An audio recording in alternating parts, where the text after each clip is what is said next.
Olá, meu nome é Armando Falcone Filho. É uma alegria estarmos juntos pela TV Nova Luz, iniciando hoje uma série de estudos tendo como tema central o livro Céu e o Inferno, a Justiça Divina, com programas de duração de cerca de 15 minutos cada, objetivando melhor compartilhar conhecimentos que possam ampliar os horizontes de nossa mente sobre esta extraordinária obra. Neste primeiro encontro, aula 1, faremos uma apresentação resumida da doutrina espírita. A doutrina espírita surgiu publicamente a 18 de abril de 1857, com o lançamento da primeira edição de O Livro dos Espíritos, lançada na livraria Danty, em Père-Lachaise, por um autor até então desconhecido de nome Allan Kardec. Para sabermos mais sobre este autor, remontamos a 3 de outubro de 1804, quando reencarna em Lyon, na França, aquele que recebeu o nome de Hippolyte Léon Denisard Rivail, e desencarnou em Paris a 31 de março de 1869, tendo, pois, vivido 65 anos. Nascido de uma família antiga que se distinguiu na magistratura e na advocacia, Allan Kardec, que é Hippolyte Léon Denisard Rivail, não seguiu estas carreiras. Desde a primeira juventude, sentiu-se inclinado ao estudo das ciências e da filosofia. Educado na escola de Pestalozzi, em Yverdon, na Suíça, tornou-se um dos maiores eminentes discípulos deste célebre professor e um dos zelosos propagandistas de seu sistema de educação, que tão grande influência exerceu sobre a reforma do ensino na França e na Alemanha. Dotado de notável inteligência e atraído para o ensino pelo seu caráter e pelas suas aptidões especiais, já aos 14 anos ensinava o que sabia àqueles dos seus condiscípulos que haviam aprendido menos do que ele. Foi nessa escola que lhe desabrocharam as ideias que mais tarde o colocariam na classe dos homens progressistas e dos livres pensadores. Nascido sob a religião católica, mas educado num país protestante, os atos de intolerância que por isso teve de suportar no tocante a esta circunstância, cedo levaram a conceber a ideia de uma reforma religiosa, na qual trabalhou em silêncio durante longos anos, com o intuito de alcançar a unificação das crenças. Faltava-lhe, porém, o elemento indispensável à solução desse grande problema. O Espiritismo veio, a seu tempo, imprimir-lhe especial direção aos trabalhos.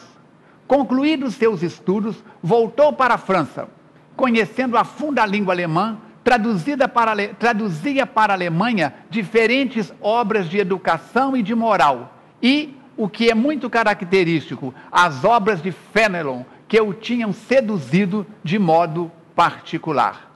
Era membro de várias sociedades sábias, entre outras da Academia Real de Arras, que, em concurso de 1831, lhe premiou uma notável memória sobre a seguinte questão: qual o sistema de estudos mais de harmonia com as necessidades da época? De 1835 a 1840, fundou em sua casa, a Rua de Sèvres, cursos gratuitos de Química, Física, Anatomia Comparada, Astronomia e etc. Empresa digna de encômios em todos os tempos, mas sobretudo numa época em que só um número muito reduzido de inteligências ousava enveredar por este caminho. Preocupado sempre com o tornar atraentes e interessantes os sistemas de educação, inventou ao mesmo tempo um método engenhoso de ensinar a contar e um quadro mnemônico da história da França, tendo por objetivo fixar na memória as datas dos acontecimentos de maior relevo e as descobertas que iluminaram cada reinado. Entre as suas numerosas obras de educação, citaremos as seguintes: Plano proposto para melhoramento da instrução pública, 1828. Curso prático e teórico de aritmética segundo o método Pestalozzi para uso dos professores e das mães de famílias, 1824. Gramática Francesa Clássica, 1831, Manual dos Exames para os Títulos de Capacidade, Soluções Racionais das Questões e Problemas de Aritmética e Geometria, em 1846, Catecismo Gramatical da Língua Francesa, 1848, Programa dos Cursos Usuais de Química, Física, Astronomia, Fisiologia, e que professava no Liceu Polimático. Ditados normais dos exames da Municipalidade e da Sorbona, seguidos de ditados especiais sobre as dificuldades ortográficas, em 1849, obra muito apreciada na época do seu aparecimento, da qual ainda recentemente eram tiradas novas edições. Antes que o Espiritismo lhe popularizasse o pseudônimo de Allan Kardec, já ele se ilustrara, como se vê, por meio de trabalhos de natureza muito diferente, porém tendo todos como objetivo esclarecer as massas e prendê-las melhor às respectivas famílias e países. Pelo ano de 1855, posta em foco a questão das manifestações dos espíritos, Allan Kardec se entregou a observações perseverantes sobre este fenômeno, cogitando principalmente de lhe deduzir as consequências filosóficas. Entreviu desde logo o princípio de novas leis naturais, as que regem as relações entre o mundo visível e o mundo invisível.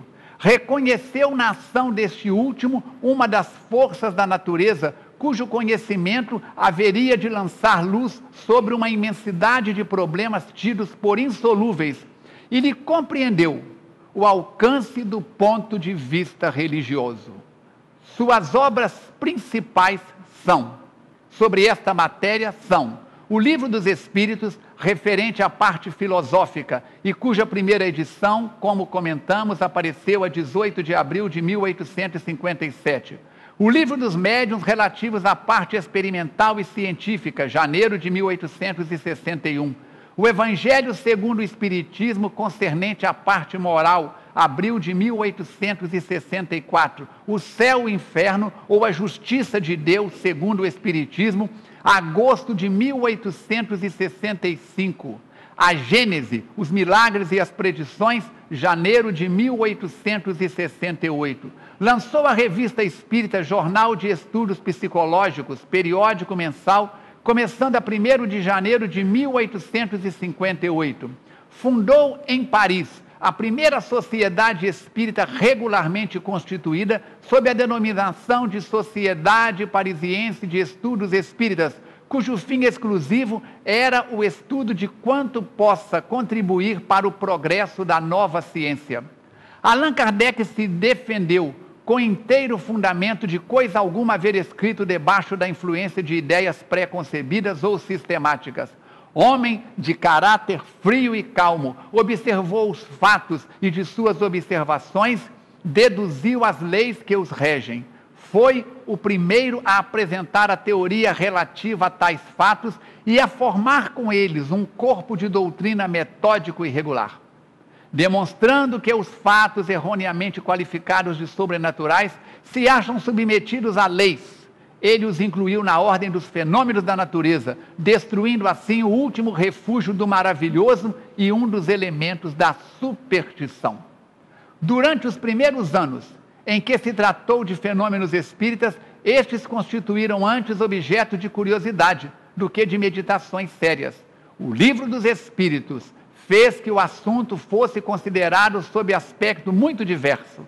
Abandonaram-se as mesas girantes, que tinham sido apenas um prelúdio, e começou a tentar na doutrina que abrange todas as questões de interesse para a humanidade.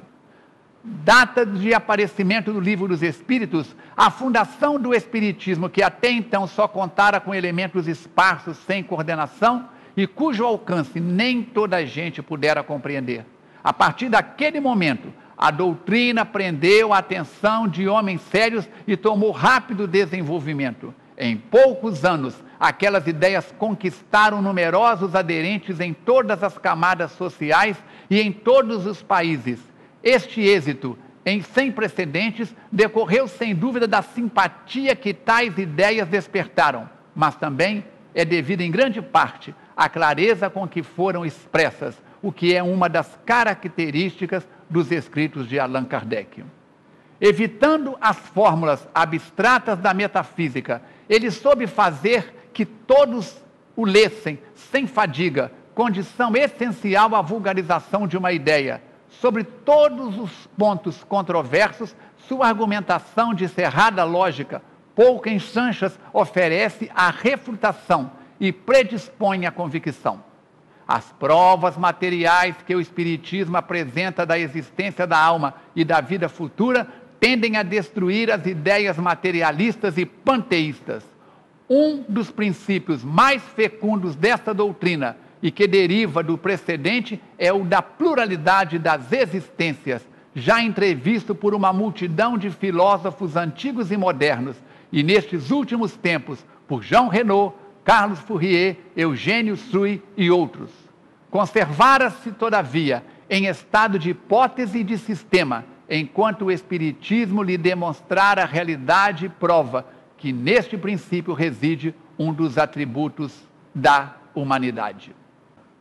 Dele promana a explicação de todas as aparentes anomalias da vida humana, de todas as desigualdades intelectuais, morais e sociais, facultando ao homem saber de onde vem, para onde vai, para que fim se acha na terra e por que aí sofre.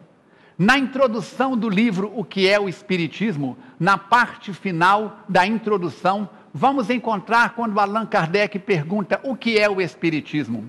E os espíritos benfeitores explicam que o Espiritismo é a doutrina que trata da origem, da natureza, bem como do destino dos espíritos e da sua influência no mundo material.